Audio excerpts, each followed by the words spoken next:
coming in the clouds. Rapture.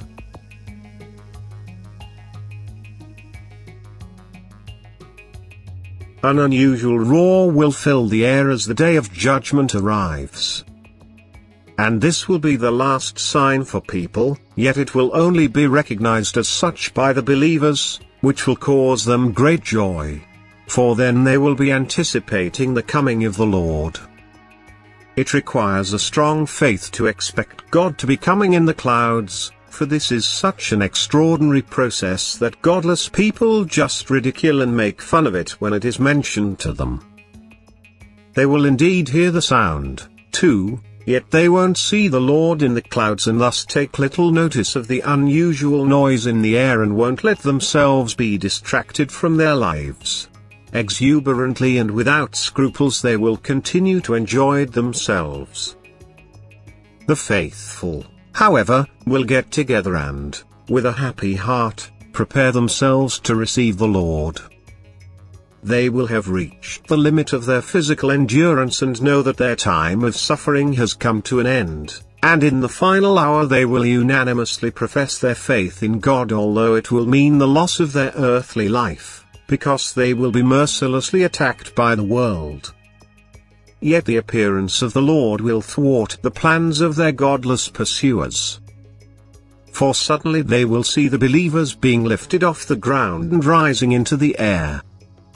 At the same time there will be a sound of dreadful thunder and people will realize with dismay that something dreadful is going to happen.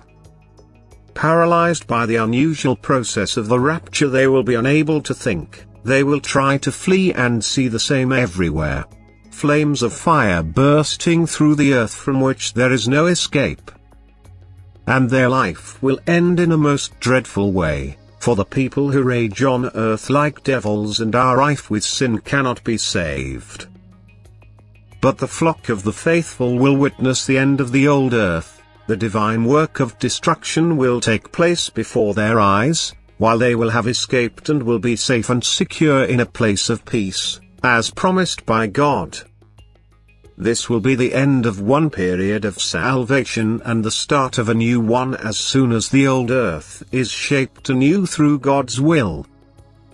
Then the faithful will continue to live as the root of the new human race and the new period of salvation will begin. The process of rapture is only understandable and therefore credible to a knowing and profoundly enlightened person, yet it will be the culmination of an anxious time of hardship and suffering. It will be the conclusion and the evidence of God's glory, who will also prepare a fate for his own which testifies of his glory. It will be an act of profoundly divine love for his living creations who will recognize in him their Father of eternity, who will have returned to him and become as one with him through love, with whom he will then be able to stay because divine love meets with no obstacle once the human being has become love himself. Amen.